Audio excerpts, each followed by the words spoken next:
Ok. En estos momentos estamos en la casa del profesor Sergio Luna Retana, uno de los integrantes, inclusive casi de los primeros integrantes de la banda del Movimiento Nacional Juvenil Revolucionario.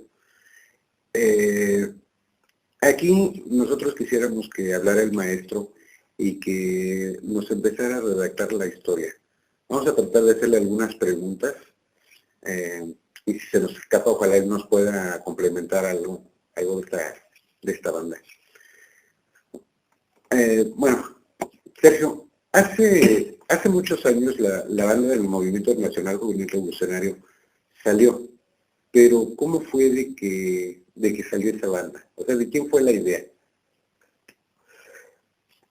Mira, ciencia cierta, tenemos que remontarnos a la época de estudiantes de secundaria, más o menos 1976, 79.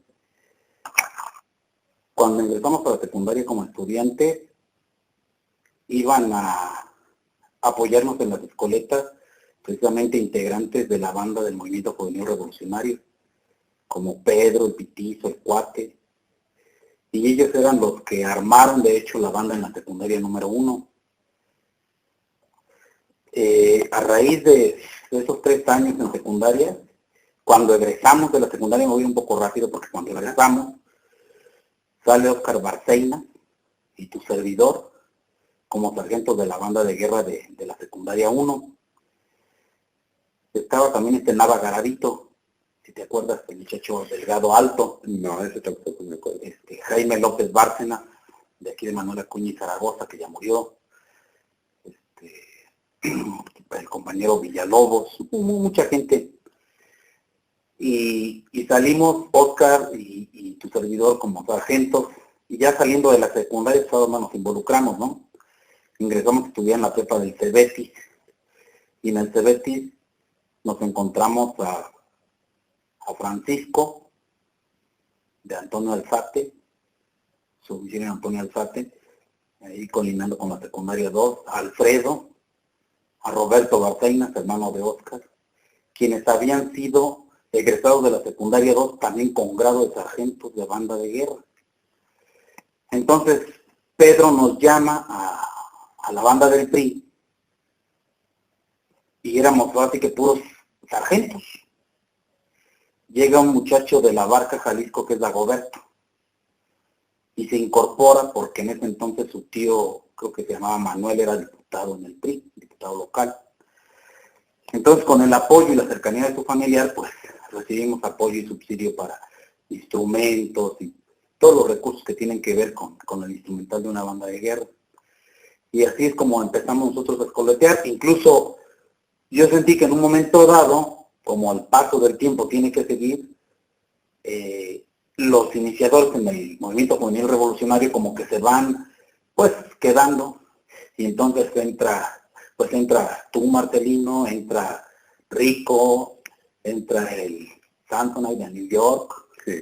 el señor, el Don, el Bigotón, Piña, mucha gente, o sea, Martín, su hermano el Oso, mucha gente que le vino a dar el peso contundente, yo siento en ese momento, a la banda del PRI, ¿sí? Incluso yo me atrevería a decir que un peso más contundente que el que tenía incluso cuando estaba, sin el demérito de Pedro Marcial Romero, ¿no? Porque él prácticamente es uno de los pilares. Él precisamente traía la banda de la secundaria nocturna que trabajaba en la secundaria 1 para trabajadores a partir de las 5 de la tarde en adelante, el turno vespertino.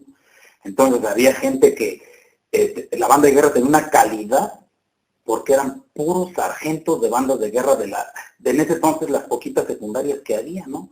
La 2, la 1. No compaginaba mucho con compañeros de la técnica 1, de la secundaria ETI, que era la ETI 59 en aquel entonces, porque eran las únicas secundarias en el estado, ¿sí?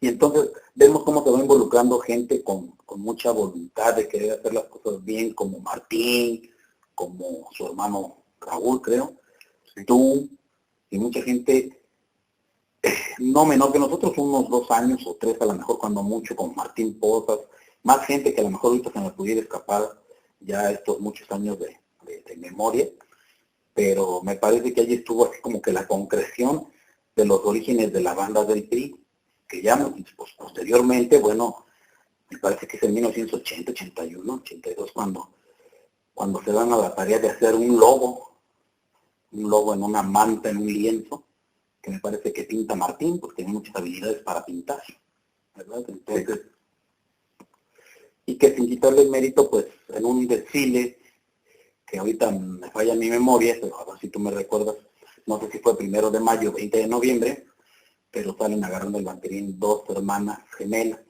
Camarillo Malagón. 1 de mayo. Sí, Consuelo y Socorro, ¿sí? Los gemelas, muy importantes en ese momento para la banda de guerra, por las relaciones afectivas que había ahí con algunos de nosotros, ¿no? Pero de alguna manera siento que esa es la parte contundente, y cómo se va aglomerando la gente con ganas de querer trabajar, gente con ganas de querer aprender, porque se puede decir que en ese tiempo, yo sí debo decir, era yo muy lírico en esa situación, ¿no? Y me parece que en el transcurso del tiempo, cuando posteriormente hubo una serie de eventos, los primeros que recuerdo yo en la Plazuela Constitución antes de la remodelación, estaba el Venustiano Carranza, los primeros eventos de concursos de bandas de guerra, y por cierto tengo una copita de un trofeo de 1980, me parece. Que se te otorgó como sargento. En el segundo lugar de sargentos a nivel estatal de bandas de guerra. Exactamente. Entonces, pues para mí fue un orgullo, porque la copita ahí la tengo, y la guardo con mucho cariño, porque tiene que ver con la historia de vida de uno, ¿no?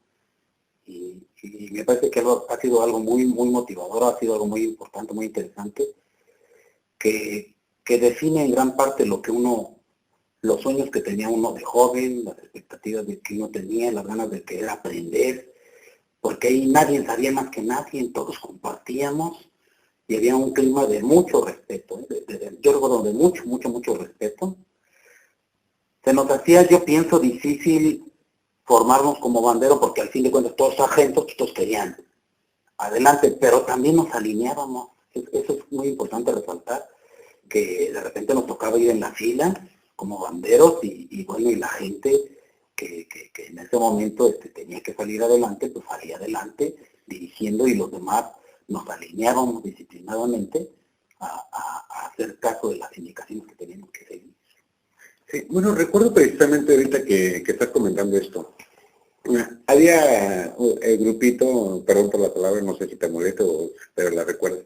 A ustedes les decíamos los guardias, Sí, bien, ¿recuerdas?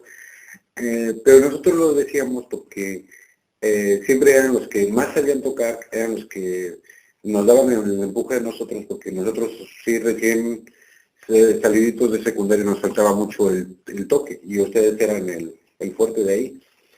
Pero una de las cosas que siempre me llamó la atención, y sí lo acabas de mencionar, todo el mundo quería ser sargento.